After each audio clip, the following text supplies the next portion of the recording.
వచ్చి ప్రాజెక్టు గుద్దే పరిస్థితికి వచ్చింది. అదే కానీ కాలంను కొట్టుంటే ఆ కాలం కానీ ఇరిగిపోయి ఉంటే ప్రాజెక్టే వెళ్ళిపోయేది. 100 సంవత్సరాల కంటే ముందు కట్టిన ప్రాజెక్ట్ ఇది. ఏది బ్రిటిష్ వాళ్ళు కట్టిన ప్రాజెక్టు 1854లో వాళ్ళు కట్టారు. 1954 ఆ ప్రాంతంలో ప్రకాశం పంతులు గారు ఇది బాగా రిపేర్ అయ్యింది, ఇది పనిచేయదంటే మళ్ళీ ఒక బ్యారేజ్ పుండె బ్యారేజ్ ఆయన కట్టాడు. దానికి కూడా 70 ఏళ్ళు అయింది. 170 ఏళ్ల కొరకు కట్టిన ప్రాజెక్టు ఈ ప్రాంత అభివృద్ధి కోసం పనిచేసే ప్రాజెక్ట్ని కొందరు నాకైతే తెలియదు. కానీ ఒకవేళ వాళ్ళకి బోట్స్ ఉంటే దాన్ని కాపాడుకోవాలి, ఇంట్లో కట్టేసుకోవాలా, లేకుంటే ఆ లంగర్లు వేసుకొని గట్టిగా నిలబెట్టుకోవాలా. ఆ లంగర్లు వేసుకొని నిలబెట్టకుండా అలాంటి బోట్లు ప్రాజెక్టు మీద పంపించారంటే ఏమన్నా నాకైతే అర్థం కాలేదు. ఇప్పుడు మా పనంతా ఒక పక్క వరదలపైన యుద్ధం చేయాలి, ఇంకో పక్క నేరస్తులపైన పోరాడాలి. కళ్ళు తెరిచి కళ్ళు మూసుకుంటే ఏం చేస్తారో తెలియదు వీళ్ళు. మీకు అన్యాయం చేయడం కోసం అన్ని విధాలా ప్రయత్నం చేస్తున్నారు. నేను మీకు న్యాయం చేయడం కోసం నేను ప్రయత్నం చేస్తామంటే మా ఆఫీసర్లు వచ్చి ఇంత కష్టపడతామంటే వాళ్ళు కూడా వచ్చి చేసిన పాపాలు కొంతవరకైనా కడుక్కునే విధంగా మీ దగ్గరికి రావాల్సింది. కనీసం బురదలో తిరిగితే కొంచెమైనా వాళ్ళు కూడా భగవంతుడు కరుణిస్తాడు.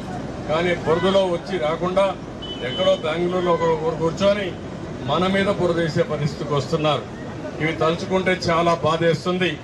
ఇలాంటి వాళ్ళు కూడా రాజకీయాల్లో ఉన్నారా అని మొట్టమొదటిసారి చూస్తున్నా. 50 సంవత్సరాల తర్వాత 45 ఏళ్ళు చూశాను. ఎవ్వరు కూడా వీలైతే సహాయం చేసేవాళ్ళు, వీలు కాకపోతే నోరు మూసుకొని ఉండేవాళ్ళు. కానీ వీళ్ళు అడ్డం పడడం మాత్రం చాలా దుర్మార్గం. మీరు ఆ సాక్షి పేపర్ చూస్తూ ఉంటారు, నిద్ర లేస్తే విషం కప్పుతున్నారు. విషం కప్పే పరిస్థితికి వచ్చారు. వాళ్ళు ఏమన్నైతే నాకైతే అర్థం కాల. వాళ్ళు మీరు నమ్మరు. నేనేమంటున్నానంటే మీరు గుర్తుపెట్టుకోవాల్సిన ఒకటి ఉంది, మీరు నమ్మడం లేదు కానీ ద్రోహం చేస్తున్నారు. అది నా బాధ.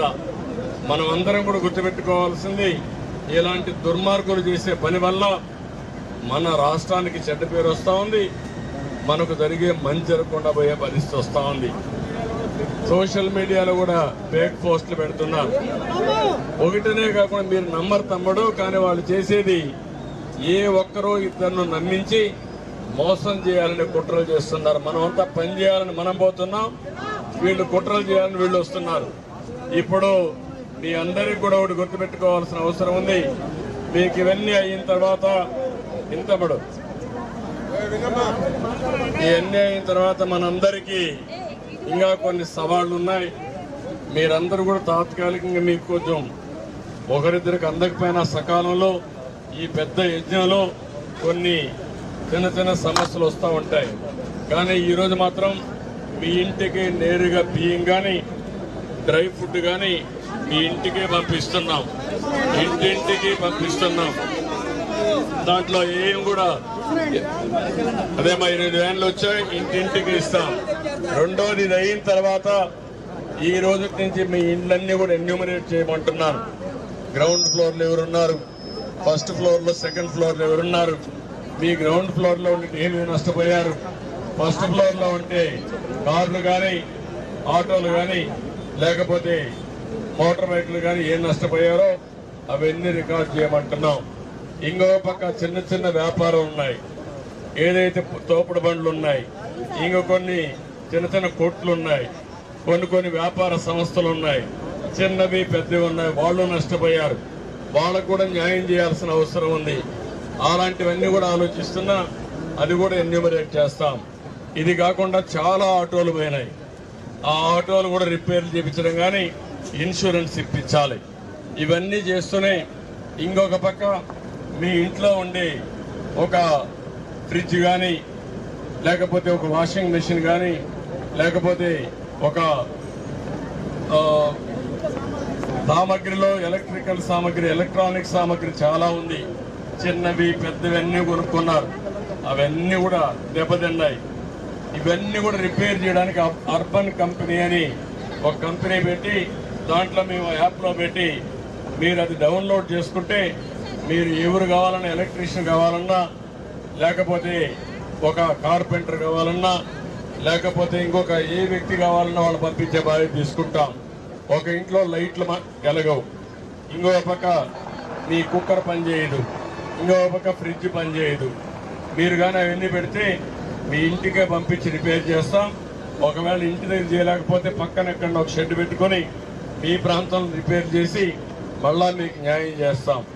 ఇవన్నీ చేస్తూనే మళ్ళా మీ అందరినీ తిరిగి కోలుకోవడానికి ఏ విధంగా చేస్తే చేయగలుగుతామో అది కూడా నేను ఆలోచిస్తున్నా. రేపు ఎల్లుండి ఒక నిర్ణయం చేస్తాం.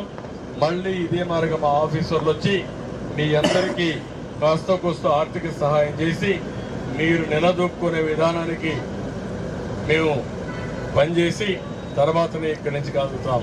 నా ఉద్దేశం ఒకటే, ఏ ఒక్క వ్యక్తికి అన్యాయం జరగకుండా, అవసరమైతే ఒక వ్యక్తి జరగకుండా చేస్తాం. మీరు కూడా మీ అందరి దగ్గర సెల్ ఫోన్లు ఉన్నాయి. నిన్నటి వరకు కరెంటు లేదు, ఇప్పుడు కరెంట్ వచ్చింది. సెల్ ఫోన్లు వాడేది కూడా నేర్చుకోండి. మీరు నేర్చుకుంటే ఆ సెల్ ఫోన్ ద్వారానే మీ పనులన్నీ ఈ విధంగా శ్రీకారం చుడతాం. ఎప్పటికప్పుడు నేను సమాచారం అడుగుతున్నా మీ ఫోన్లలో. మా అధికారులు బాగా పనిచేస్తున్నారా, ఫుడ్ వచ్చిందా, మీకు న్యాయం, అన్ని విషయాలు అడుగుతున్నా. సగం కొంతమంది ఇస్తున్నారు. మేము 100 ఫోన్లు చేస్తే 10 ఫోన్లే సమాధానం చెప్తున్నారు. మీరు 10 కాకుండా 50 మంది నేర్చుకొని కానీ మీరు సమాధానం చెప్తే నాకు కూడా వాస్తవాలు తెలుస్తాయి. వాస్తవాలు తెలిస్తే ఎవరికైనా అన్యాయం జరిగితే మీ ఇంటికే మా ఆఫీసర్ని పంపిస్తా. మీకు న్యాయం చేసే వరకు మీకు అండగా ఉంటా.